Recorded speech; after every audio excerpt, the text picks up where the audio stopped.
In terms of colleagues confronting and holding each other accountable, this is another missing element in cultures. Big missing element, big, and that is interdependence. We think that if we put people together who do the same job and have them meet once a week, they are a team, but they are not a team. They're not a team. And people don't like, so I have this quote, I tell people, 100% of schools believe they have teams. 95% of them don't have teams, and that probably includes your school. Don't be offended. I'm just telling people all that all the time because there's no interdependence.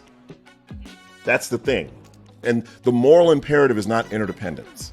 Interdependence comes when you're doing the kind of work where you literally need the person next to you to accomplish the goal. Need, not like, not be in love. You don't need to be in love, but you got to need them. And we don't set our teams up to need each other. And that's why we spend so much time trying to cajole them and send them to conferences on crucial conversations and iMessages.